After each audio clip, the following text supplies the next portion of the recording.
Hi learners, welcome to For Your Insight. Masih bersama saya Okina dan juga masih didampingi oleh Pastor Eve. Hi Pastor Eve. Hi Okina, how are you? Wow, I'm great. Karena masih bersama dengan teman-teman juga yang ada di rumah ataupun dalam perjalanan ya. Kita masih terus menggali lebih dalam Injil Matius. And I see that you are still using your journal Bible. Karena catatan lebih detailnya ada di sini. Jadi saya memilih bawa Alkitab yang lebih detail aja dari catatan-catatannya gitu. Right. Nah, di episode yang sebelumnya kita sudah membahas Matius 1. Jadi karena hari ini kita akan melanjutkan ke Matius 2, saya berharap Anda semua sudah mempersiapkan diri untuk mendengar episode-episode sebelumnya.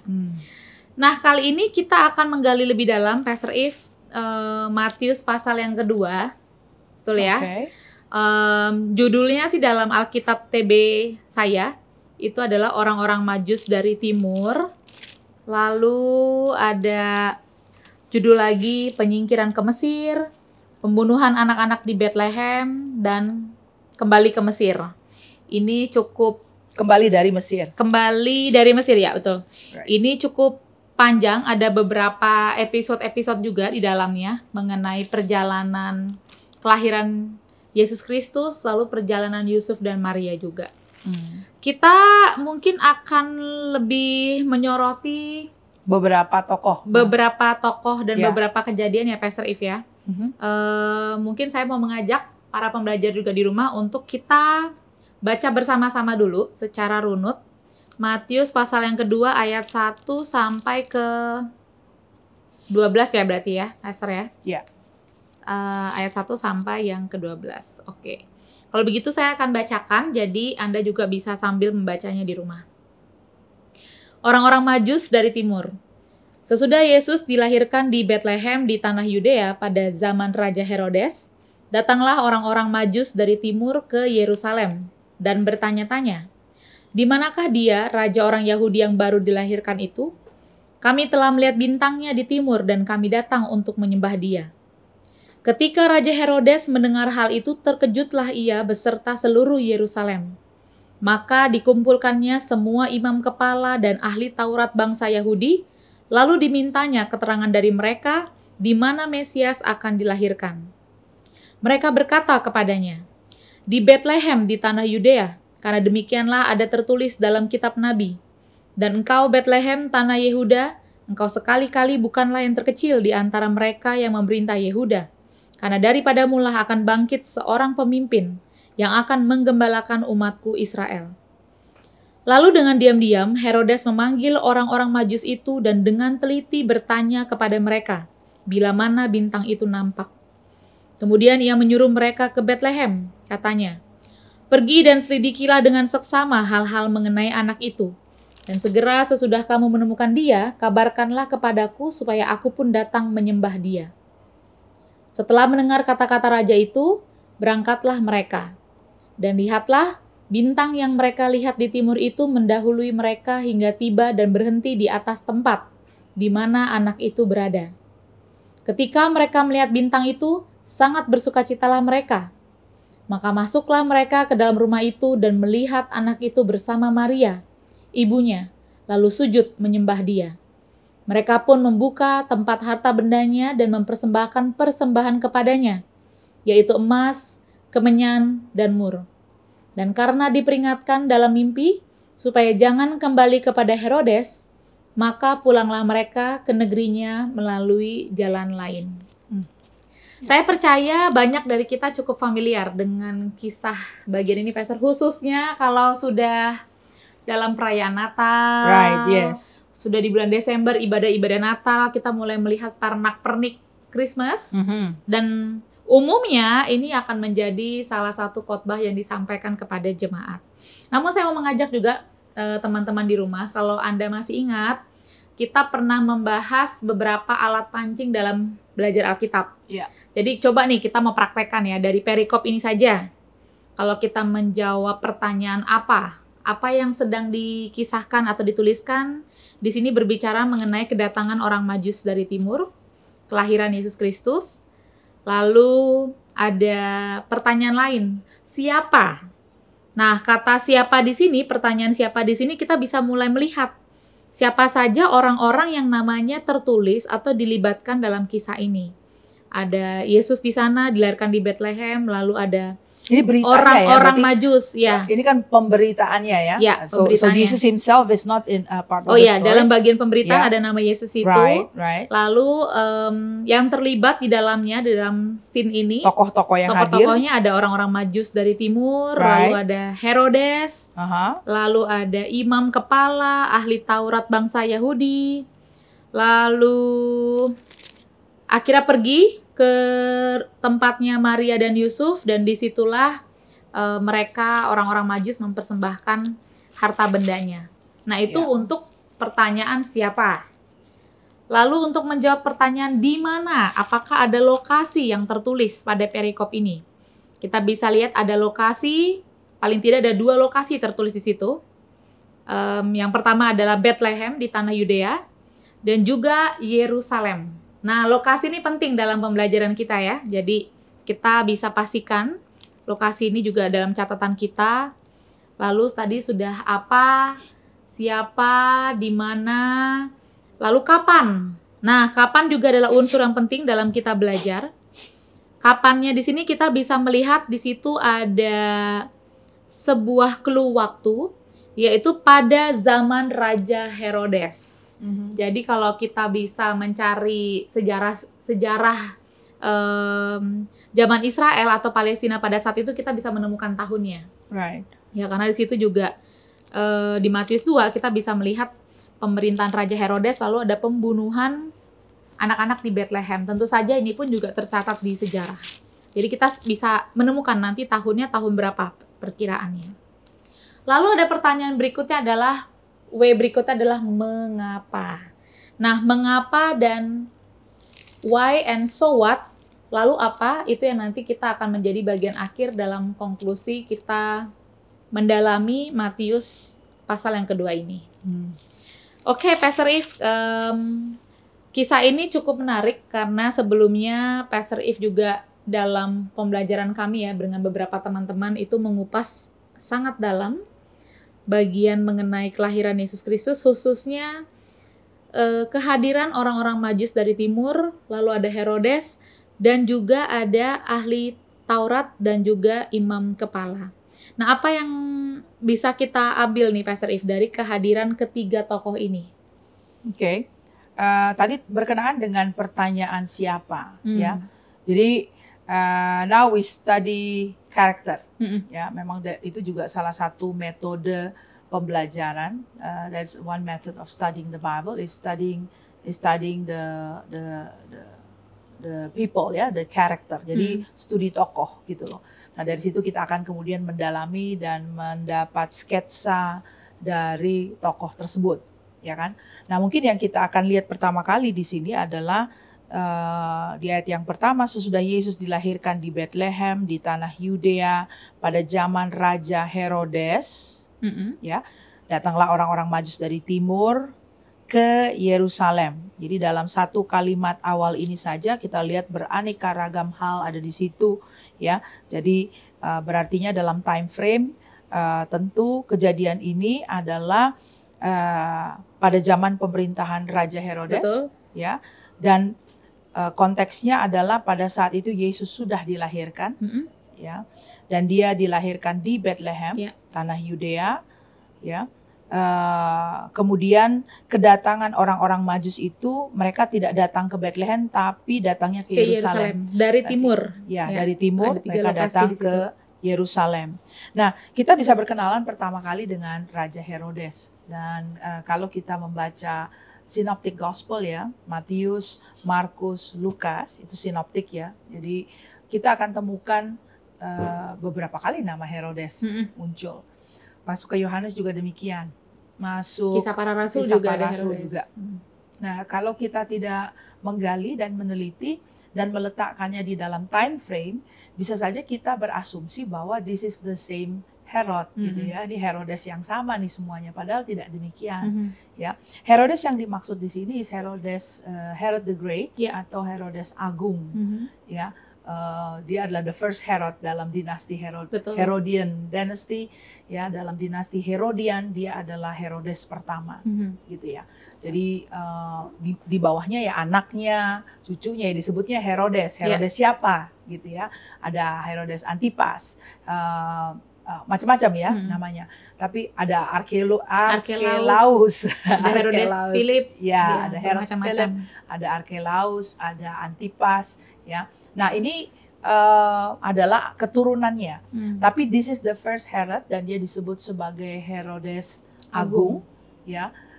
Dan kemudian kita melihat dalam sketsa singkat ini saja, ya. Jadi apa yang dalam studi karakter, sebenarnya studi tokoh Alkitab, kita pertama-tama our primary document adalah the Bible, ya. Then after that, then you can search other sumber-sumber lain yang bersamaan garis waktunya dengan Alkitab dan ditulis oleh penulis-penulis yang dekat waktu penulisannya dengan zaman Alkitab, gitu ya. Tapi our primary document is the Bible. Nah, kita bisa melihat di sini apa yang terjadi adalah sketsa Raja Herodes ini dia digambarkan sebagai, kalau kita baca sekilas ya, bahwa dia sepertinya ingin mensupport ya apa yang dilakukan oleh orang-orang Majus tersebut. Karena dia katakan, kalau kita lihat ya runutnya di sini, di mana, jadi orang Majus itu bertanya, di manakah dia raja orang Yahudi yang baru lahir itu? Kami telah melihat bintangnya dari timur. Dan ada statement of purpose yang sangat jelas bahwa orang-orang Majus ini datang untuk menyembah dia. Ya, ini also juga kalau kita belajar Alkitab ya, kita lihat kami datang untuk itu a statement of purpose. Jadi waktu mereka berjalan jauh-jauh dari negeri timur itu, ya dari timur untuk datang ke Yerusalem, perjalanan yang jauh itu ditempuh only for one purpose, yaitu menyembah Yesus, menyembah raja orang Yahudi, ya disebut di sini adalah raja orang Yahudi. They don't know that the name is Jesus, ya, tapi raja orang Yahudi. Tapi sudah tahu yang mau didatang itu adalah seorang raja, dan karena raja datang untuk disembah. Right, dan jadi sehingga kalau kita bisa melihat the text go on menjelaskan bahwa pada saat orang-orang Majus ini berdiri di hadapan atau tiba di hadapan raja orang Yahudi, which is Yesus Kristus, ya mereka menyembah, ya, dan kata menyembah di situ adalah proskuneo. Mereka menyembah dan kemudian membuka tempat harta benda mereka.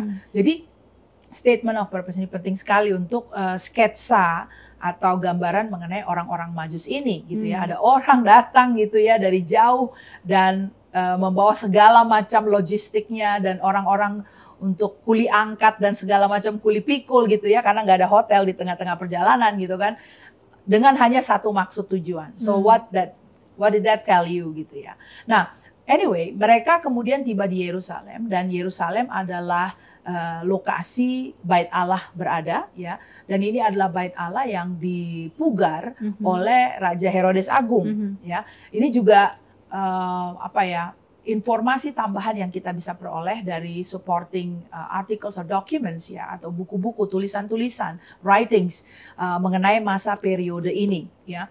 Jadi kalau Anda membaca dari Alkitab Studi, dari versi bahasa Inggris atau bahasa Indonesia, akan Anda temukan informasi tambahan ini yang bisa memperkenalkan kepada kita siapa sosok Raja Herodes Agung ya.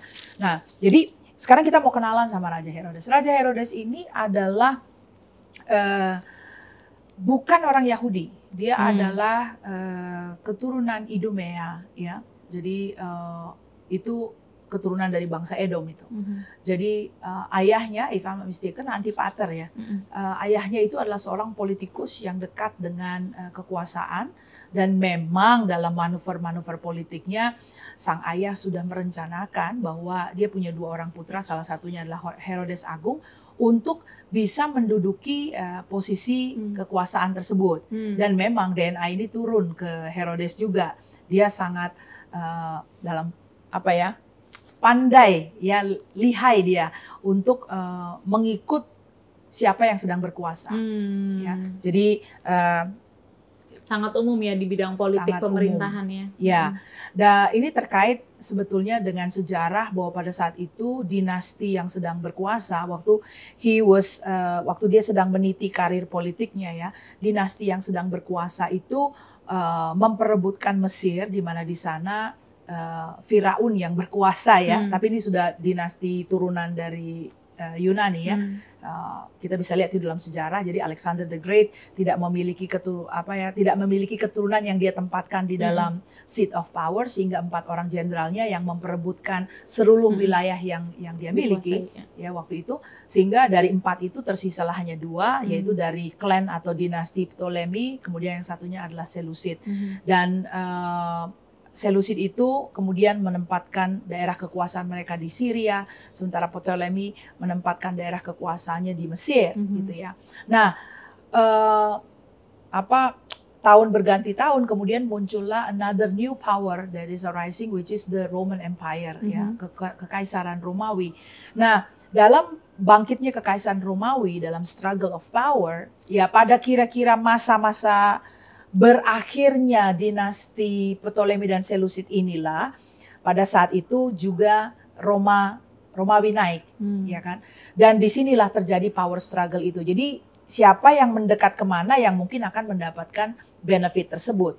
Nah, dalam hal ini disitulah muncul ya dalam kanvas sejarah muncullah Herodes yang juga sudah mempelajari manuver-manuver dari ayahnya gitu ya. Dia akan berkawan ke siapa? Karena di Mesir itu ada who is that woman ya? Cleopatra. Ya, Cleopatra. She was the last of the Pharaoh in Egypt waktu itu. Tapi ini bukan Egypt yang dulu ya. Ini adalah keturunan Ptolemy. Jadi she was there, and Cleopatra ini rupanya menjalin hubungan asmara dengan Mark Antony yang adalah one of the general dari kekaisaran Roma, ya somehow gitu kan. Ini kan Romanya juga punya kepentingan mau mengambil wilayah. Tapi bagaimana nih utusan jenderal kok ada main api dengan kita nggak tahu pendekatan apa yang dipakai, ya, kita nggak tahu gitu kan. Nah, si Herodes waktu itu sangat berkawan karib dengan Mark Antony dan berharap bisa mendapat dukungan-dukungan politik ya, untuk dia juga bisa rise to power gitu loh. Untuk somehow lah bisa menempatkan dirinya dalam kanvas politik yang ada pada saat itu. Tapi apa daya, dalam suatu pertempuran Cleopatra meninggal dunia, Mark Antony meninggal dunia gitu ya. Nah, padahalnya kan tadi ini kawan baik. Ya kalau biasanya kawan baiknya sudah mati ya mestinya dia juga pupus langkah politiknya. Tapi enggak, begitu 2 orang kawan baiknya ini ya, atau sekutunya ini meninggal dunia, langsung dia pledge his allegiance to Caesar, ya, kekaisaran Romawi. Nah, dari situlah dia kemudian membelot untuk mendapat dukungan sokongan politik dan dia kemudian ditetapkan menjadi raja. Nah, kondisi raja ini juga seperti apa? Ya, daerah Palestina pada saat itu menjadi rebutan. Tidak hanya rebutan pada masa Ptolemy dan Seleucid ya, kedua dinasti ini, tetapi juga pada saat kekaisaran Romawi mulai mengambil alih daerah-daerah jajahan sebelumnya ya, dan menempatkan seluruhnya di bawah kekaisaran Romawi. Demikian halnya Palestina ini juga. Nah, jadi apa yang dimaksud dengan penempatan Raja Herodes? Sebetulnya daerah itu adalah daerah jajahan. Jadi kalau kita melihat apakah ini betul-betul raja berdaulat, ya enggak juga. Betul. Karena sebenarnya ini jadinya raja boneka. Penguasa sesungguhnya adalah Romawi, ya, itulah penguasa sesungguhnya. Tapi dia tempatkanlah kaki tangannya, ya. Jadi Herodes di sini kepentingan juga sebenarnya ya antara kedua belah. Of course, dari kedua belah pihak ada kepentingan gitu kan. Jadi ditempatkanlah Raja Herodes. Ya, kita melihat dalam sejarah panjang Israel ya, umat Allah, bahwa raja itu dari keturunan raja, Yahudi, ya, dari keturunan raja. Dan di awalnya pada saat Tuhan itu katanya, aku telah menemukan seseorang yang berkenan pada hatiku. Dia kan waktu itu sudah berganti dari Raja Saul ya ke Daud. Jadi Saul tidak punya descendant di dalam darah biru untuk keturunan raja. Itu adanya di dalam terah keturunan Raja Daud. Jadi kalau dibilang raja orang Yahudi atau raja yang memerintah pada saat itu seharusnya dari keturunan Daud. Nah, Herodes is nowhere in that line, ya kan? Nah, karena dia tidak ada di dalam line itu, bangsa Yahudi juga tidak begitu menerima dia atau dengan legowo menerima kepemerintahannya, karena mereka sendiri tahu dalam batin mereka, you're not supposed Bukan to be, keturunan you're not Raja Daud. supposed to be king. Itu dari sisi penerimaan bangsa Yahudi. Nah, bagi Herodes sendiri, karena dia punya kepentingan politik, dia di situ ditaruh, ditunjuk, ditempatkan oleh pemerintah Romawi, ya show must go on gitu kan. Ya, ini saya pakai bahasanya saya lah. The show must go on. So dia mencoba dengan segala macam upaya to secure his position as king.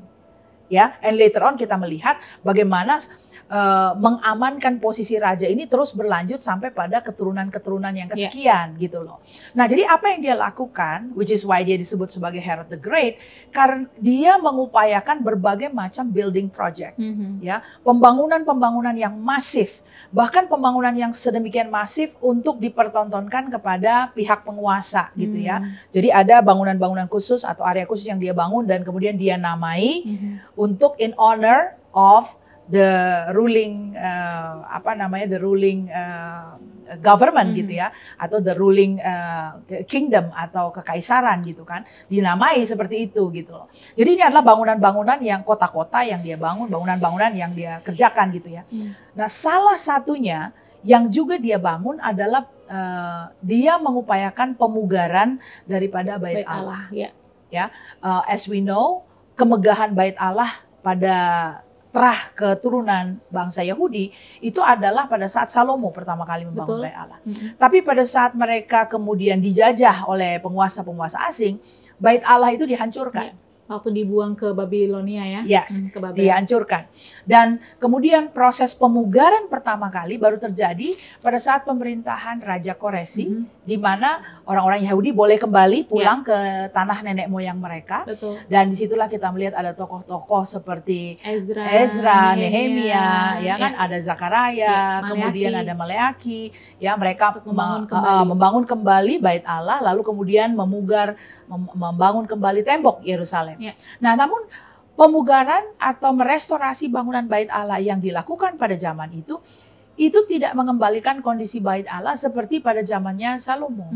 It is far more simpler gitu loh, lebih sederhana. Makanya kita menemukan dalam firman Tuhan di mana orang-orang kayak agak-agak ada kecewa gitu ya, ada yang menangis gitu pada saat ditahbiskannya atau diresmikannya, dirayakannya hasil pembangunan, hasil pemugaran itu. Ada yang menangis menjerit-jerit gitu karena mereka mengingat kemuliaan yang sebelumnya gitu ya. Nah, anyway, kemudian kita fast forward ke zamannya Raja Herodes ya. Setelah sebelumnya juga Bait Allah yang kedua ini sempat dinistai ya oleh wangsa atau dinasti Seleucid ya, ada salah satu keturunan mereka yang menistakan Bait Allah, kemudian sampai akan membangun patung Zeus di dalam gitu kan, menyembelih babi dengan percikan darahnya di situ. Jadi mau dinistai gitu ya, salah satu keturunan wangsa Seleucid itu. Lalu tibalah kita di masanya Raja Herodes. Dia pugar betul-betul dan dia perluas wilayahnya dan dibangun dengan megah mentereng ya. Bahkan kalau menurut sejarah sampai hari kematiannya itu belum selesai. Makanya kalau kita melihat percakapan Yesus dengan murid-muridnya, murid-muridnya sendiri kagum gitu. Wah, lihat nih, luar biasa kan. Yesus katakan pada hari yang ketiga ini akan dihancurkan. Dan benar ya, hancur pada tahun ke-70. 70-an ya. Nah, jadi kita menyoroti di sini sketsa seorang Herodes, watak seorang Herodes, bagaimana atas dasar apa yang memotivasi dia, ambisi macam apa dari riling up inside of his soul gitu ya, untuk mewujudkan bangunan-bangunan ini. Dan memang kalau menurut rekam sejarah itu menjadi bangunan yang mutakhir pada masanya, ya. Jadi pada masanya tuh itu paling keren gitu loh. Dan itu adalah sesuatu yang sangat-sangat dibanggakan.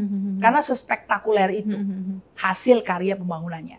Ya. Nah, itu di satu sisi.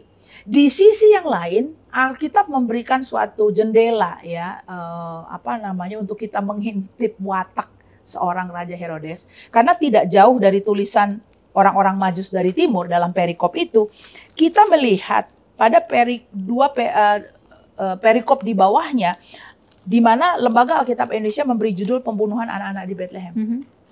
Nah, apa yang terjadi di situ? Ayat 16 berkata, ketika Herodes tahu bahwa ia telah diperdayakan oleh orang-orang Majus itu, dia sangat marah. Nah, Ini Herodes yang di satu sisi adalah seorang, kalau dibilang kan, kalau orang tuh ngebangun, merestorasi, memugar dengan luar biasa dan spektakuler, orang suka bilang, wow, he's very future mind gitu ya, futuristik nih orang nih, thinking ahead gitu kan. Pemikirannya. Seseorang dengan nilai kesenian yang sangat tinggi. Iya, dia suka membangun gitu kan. Tapi kita lihat orang ini dalam kondisi marah tuh seperti apa. Ya.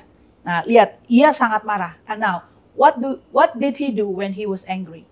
Waktu dia marah, when he was in rage, apa yang dia lakukan? Lalu ia menyuruh membunuh semua anak di Bethlehem dan di sekitarnya, yaitu anak-anak yang berumur 2 tahun ke bawah, sesuai dengan waktu yang dapat diketahuinya dari orang-orang Majusi itu. Now, what type of person, seorang pemimpin macam apa, seorang laki-laki macam apa, ya, yang di satu sisi cakap dan mahir membangun dan punya pemikiran-pemikiran untuk situs-situs dibangun gitu ya. Tapi di sisi lain, pada saat perintahnya tidak diikuti, ya, itu bisa jadi sangat marah dan ngamuk dan mengeluarkan perintah bunuh semua anak usia 2 tahun ke bawah. Dan memang dalam catatan sejarah ini bukan pertama kalinya ya, Pastor ya, memerintah untuk membunuh.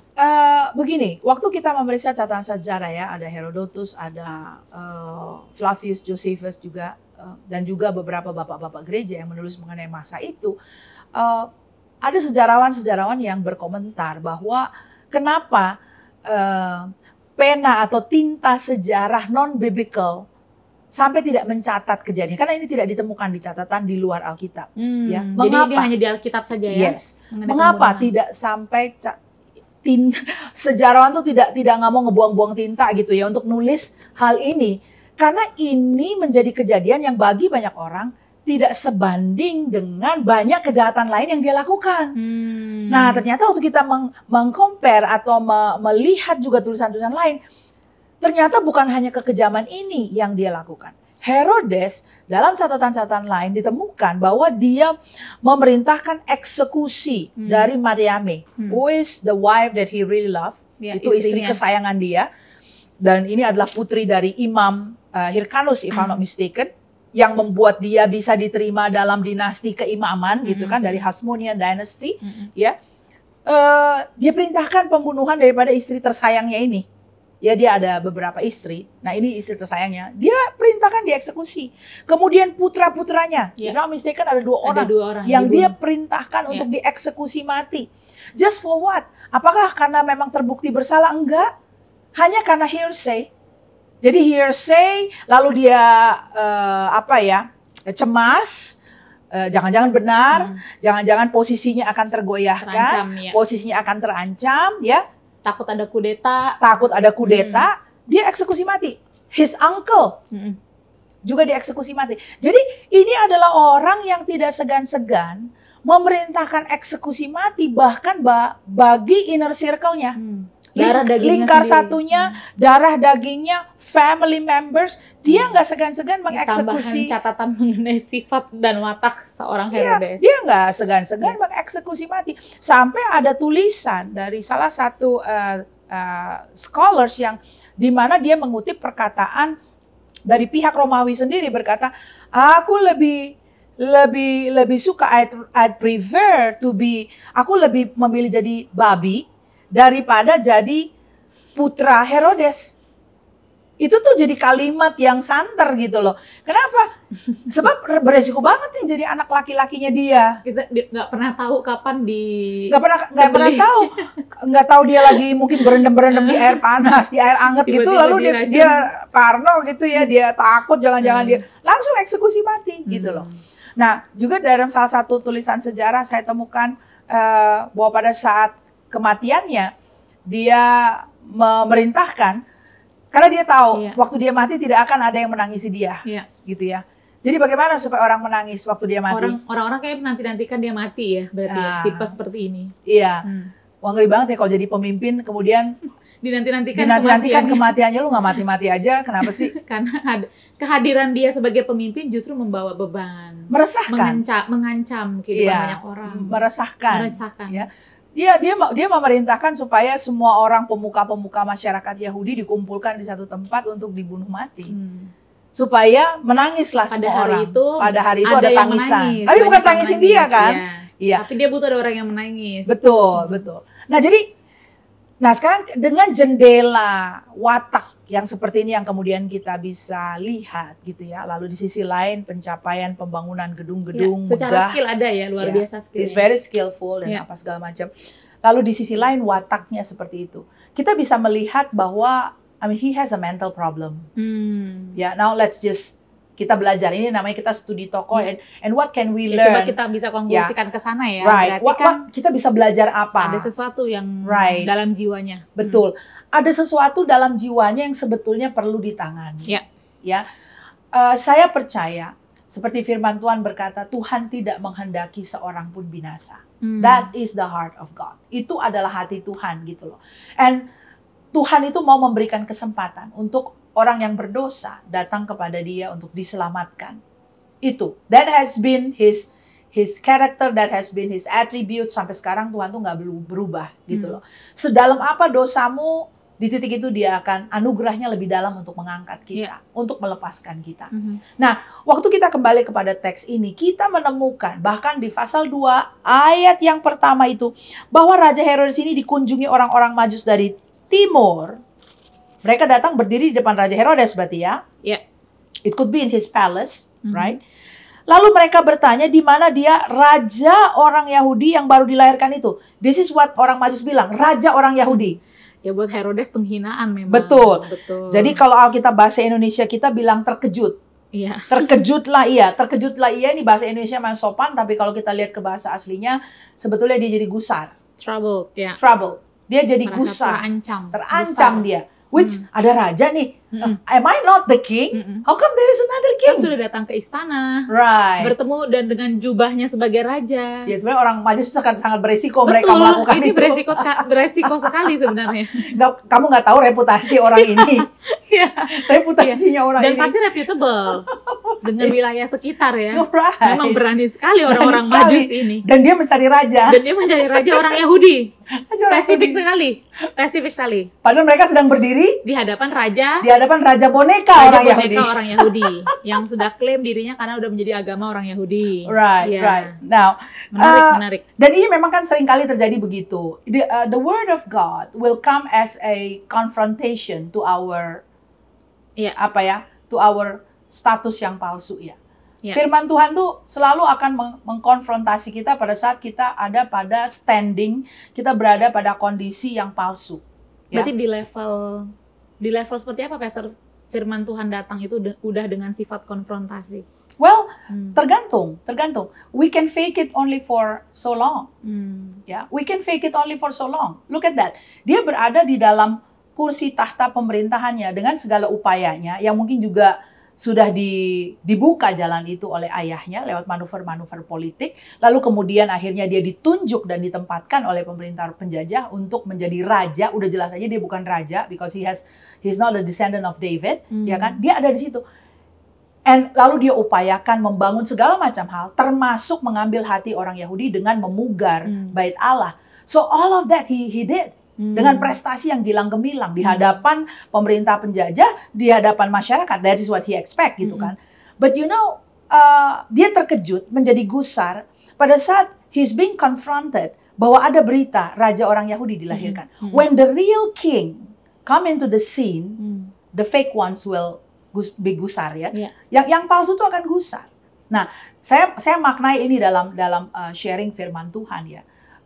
Kita kadang-kadang membaca ini dan nggak berasa gitu. And we thought itu kan catatan sejarah, itu kan dulu ya. And we're not relating dengan Raja Herodes gitu. Tapi coba kita teliti dan maknai ini gitu ya. Karena bisa saja terjadi pada saat pemberitaan firman Tuhan, kita pun merasa terkonfrontasi karena tanpa sadar kita sedang duduk di takhta hati kita. We become our little Herod gitu. Memakai identitas kita yang palsu selama ini. Kita sedang jadi Herodes Junior juga. Kita punya tahta sendiri gitu loh di ruang hati kita. Dan we fake it gitu kan. Dengan segala prestasi kita, dengan segala hal-hal yang kita bisa capai gitu. And kayaknya kita udah duduk di tahta itu dengan nyaman-nyaman aja gitu loh. And okay, nah come on, you know, kita ngalami sendiri gitu ya. Banyak orang yang bertopeng juga jadinya sudah nyaman dengan topengnya. Ada orang bilang, you fake it until you make it gitu. Ah, come on. In the Lord nggak bisa. We cannot fake it until we make it. Either we are it or not. Kan gitu. Entah kita benar seperti itu identitasnya atau bukan. Kita nggak bisa pura-purain supaya nanti kita jadi. Gitu. We are faking it sampai nanti benar-beneran jadi gitu. Lo nggak bisa. Ya, kayak contoh ada gambar kucing. Tadi saya juga teringatnya itu. Ada kucing sedang bercermin. Dan lalu pantulannya adalah singa. Itu kan memang dipakai untuk seminar-seminar motivasi ya. Memotivasi. Dan satu kali saya address nih berapa? 7 tahun yang lalu barangkali saya ngomong itu. Saya bilang something is wrong with this picture. Do you see something is wrong there? Ya kan? Niat pesannya kan adalah mungkin kamu melihat dirimu adalah seekor kucing yang sangat timid, lemah, tidak punya potensi. Tapi sebenarnya kamu adalah seekor singa dalam pantulannya. Cuman memang ada yang kurang sebenarnya dalam analogi itu. Misalnya ini anak biologi, Ki. Either you are a cat or you are a lion. Karena itu DNA yang sangat berbeda ya. Oh betul. Mau dimutasi juga pakai makhluk mutan juga nggak bisa juga sampai ke sana. Jadi kita nggak bisa berdiri di depan kaca. Aduh, itu dari kingdom animal yang berbeda lagi malah. Si kucing ini berdiri di depan kaca dan bilang, kamu itu sebetulnya singa. Ya, mencoba. Kamu tuh sebenarnya singa. Kamu ngomong 1000 kali kau singa. Mencoba ngaum aja meong. Singa tuh ya, gitu kan. Lalu si kucing ini mengaum lah, kamu. Ya, meongnya agak lebih keras dikit aja. Tapi meong. Ya, kucing garong jadi meong. Nggak bisa dia mengaum gitu kan. Kita lihat singa sebagai raja rimba ya. Satu auman semua juga udah pada gemeter gitu. And he read, that is a declaration. Kucing. Wah, my little dog. Dia suka menghardik kucing gitu kan. Sekalipun kucing dan my little dog sama ukuran. Tingginya sama. Tapi dia tahu dia anjing gitu. Jadi seharusnya kalau kita mau memberikan input kepada gambar-gambar yang sudah beredar itu, dari awal memang singa saja yang sedang bercermin. Ya, artinya ingatkan dirimu memang kamu seekor singa. Ya mungkin Simba. Jangan seekor kucing yang mencoba berangan-angan dan berhalusinasi kamu adalah seekor singa. Iya, anak singa berpotensi satu hari nanti menjadi singa dewasa. Betul. Tapi kucing nggak akan pernah bisa menjadi singa. Anak kucing kau akan menjadi kucing dewasa, besar, nggak bisa jadi singa, gitu loh. Ya kan? Kembali ke Herodes. Kenapa kita jadi ngomong kucing? Nah, maksudnya Herodes itu contohnya dia kucingnya, tapi berhalusinasi berangan-angan menjadi raja orang Yahudi. Nah, yang sebenarnya nggak bisa, karena secara ningrat saja tidak ada, garisnya itu nggak ada, nggak bisa dibikin juga. Betul. Tidak akan bisa. Nah, tapi pemakna tadi juga ya, pemaknaan teologinya ya. Dia terkejut dan menjadi gusar gitu kan, karena ada pemberitaan bahwa ada seorang raja dia gusar karena akhirnya topengnya mulai tergelitik ya. Topengnya sedang dikonfrontasi. Kamu sudah cukup lama. Ini kan secara tidak langsung kan kamu bukan orang Yahudi, bukan raja orang Yahudi. Itu kan sebetulnya kan. Sebenarnya. Ini orang Majus ini berani juga ya. Dia gusar dan terkejut. Ayo, kapan kita terakhir kali merasa gusar? Pada saat kita mendengar firman Tuhan. Dan firman Tuhan kemudian rada mengkonfrontasi kita, ngulik kita, menyinggung kita, Noel, dan atau dulu istilahnya menempelak. Dan dikonfrontasinya harus pakai firman Tuhan. Of course lah. Bukan pakai perkataan teman, ya, atau sindiran teman, opini teman. Firman Sulit, Tuhan. tapi harus firman Tuhan. Karena hanya firman Tuhan yang mampu menusuk secara tajam mengenai identitas pedang bermata dua. Tajam seperti yang pedang bisa memilah. Dan dia bisa memilah. Jadi, manusia. Dan dia tahu di mana seat of power di dalam diri kita. Firman tahu, firman akan konfrontasi. Dan konfrontasi itu karena Tuhan mengasihi kita. Ya. Dan dia ingin menyelamatkan kita. Betul, dia ingin menyelamatkan kita. Nah, ini yang terjadi dengan Herodes. Dia terkejut gitu kan. Lalu dia beserta seluruh Yerusalem. Berarti ini kan berita ini cukup gempar satu kota Yerusalem mengenai kedatangan orang-orang Yahudi ini. Nah, anyway, ini yang saya mau sampaikan mungkin ya mengenai Raja Herodes. Kita tadi saya menilik dari beberapa angle dan menemukan seorang pria yang sebetulnya bermasalah, yang sebetulnya parno, yang sebetulnya gusar, gelisah, sebetulnya tidak secure dengan dirinya sendiri, bahkan di tengah-tengah prestasi-prestasi Sebetulnya. atau di tengah trofi yang dia telah kumpulkan. Yeah. Right?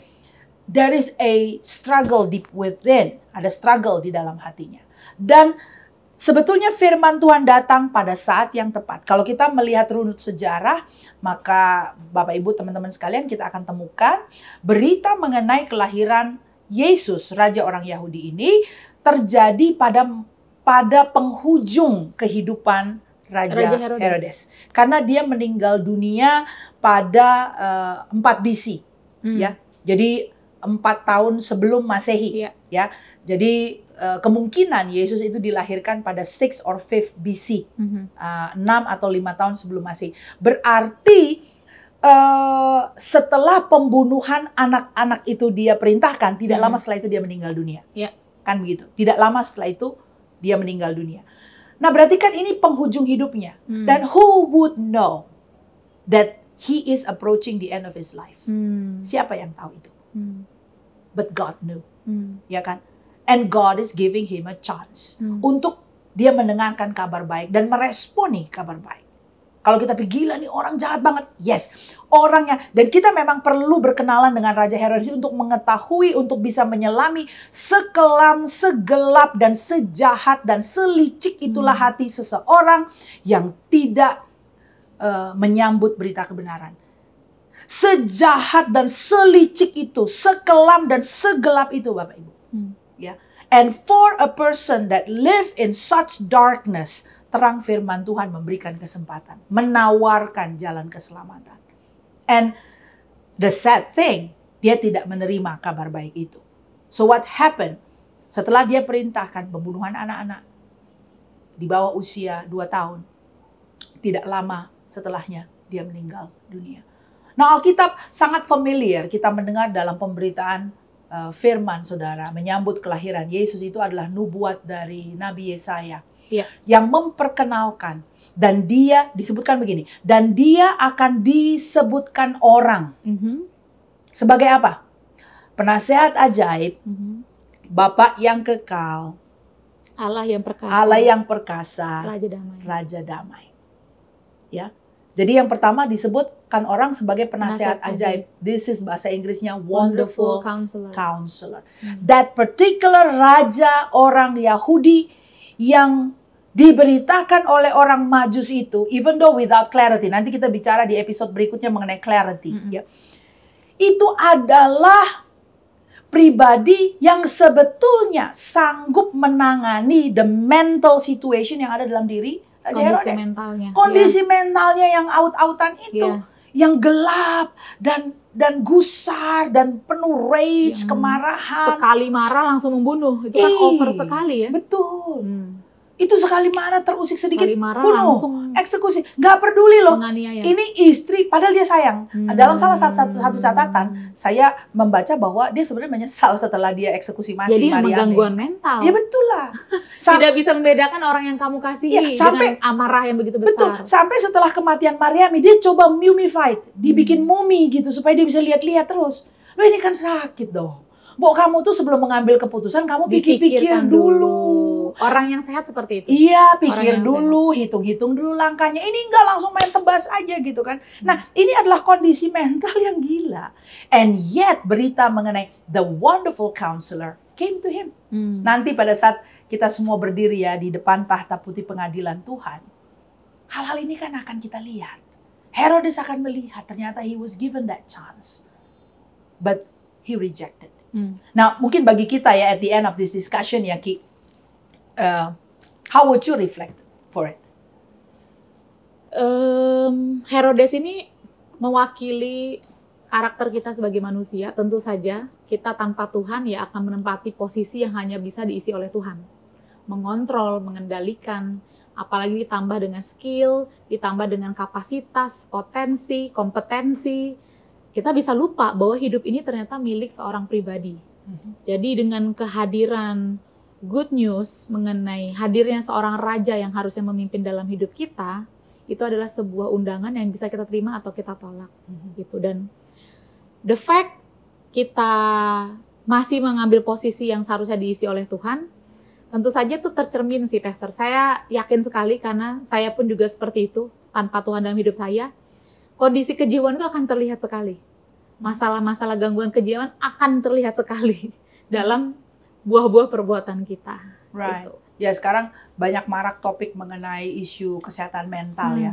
Dan mungkin lewat podcast ini juga kita ingin supaya sketsa kehidupan Herodes dan sebetulnya pilihan kita itu bisa menginspirasi sekian banyak teman-teman yang menyaksikan atau mendengar hal ini gitu ya, bahwa Tuhan melihat kondisi mental kita, keterpurukan kita, gegabah-gegabahnya kita, dan sebetulnya Dia hadir dalam hidup kita untuk mendampingi kita to go through it and to counsel us. Yes. Jadi to conclude mungkin yang saya bisa sampaikan di sini adalah mari relakan diri kita menyambut kabar baik itu dan merelakan diri kita untuk ditangani oleh penasehat ajaib, oleh wonderful counsel. Kalau selama ini kita sudah membabi buta, ya bersikap terhadap orang-orang yang dekat sama kita, mungkin keluarga sendiri, orang yang kita sayangi, ya.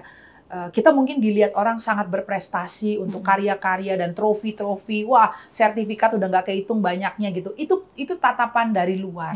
Tapi sebetulnya hanya orang dekat kan yang tahu. Yang ya. mengeluh mengenai watak kita, mengenai kerasnya kita. Itu orang-orang dekat tuh yang paling tahu, ya keluarga.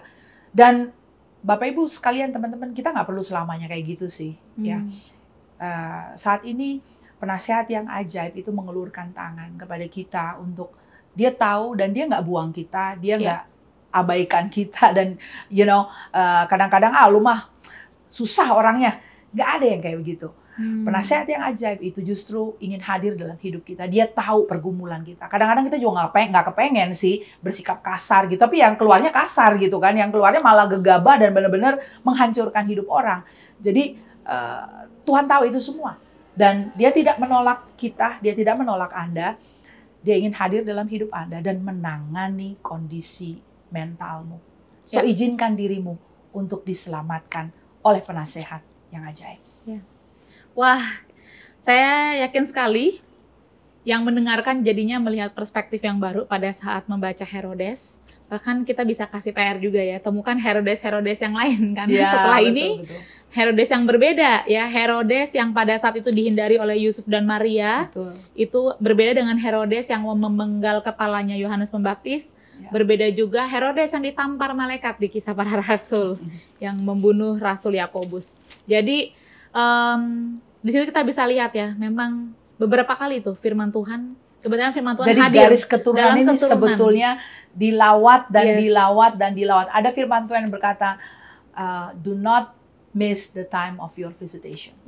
Jadi Tuhan itu melawat kita, jangan kita miss, jangan sampai kita nggak lihat bahwa sebetulnya Tuhan sedang hadir melawat kita, melawat anak-anak kita, melawat cucu kita. Karena kalau kita miss the time of His visitation, that's it. Bisa jadi stop di kita jadi anugerahnya, ya Pastor ya. Mungkin keturunan sebelumnya skip atau miss.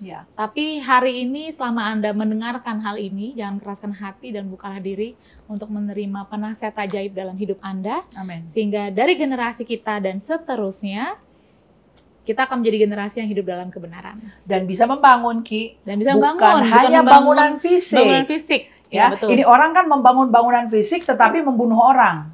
Itu dia. Ini agak terbalik ya. Kita mau menjadi pembangun legacy. Membangun kehidupan. And when we talk about legacy, we talk about people. Kita bicara mengenai gedung, life. Kita berbicara mengenai bangunan yang tidak akan lekang oleh waktu. Yes. Ya. Tapi kalau bangunan fisik, digoncang gempa bumi aja bisa retak dan hancur. Ya. Wah, kalau kita teruskan nanti nggak habis-habis ya. Sedangkan durasi kita sudah cukup panjang.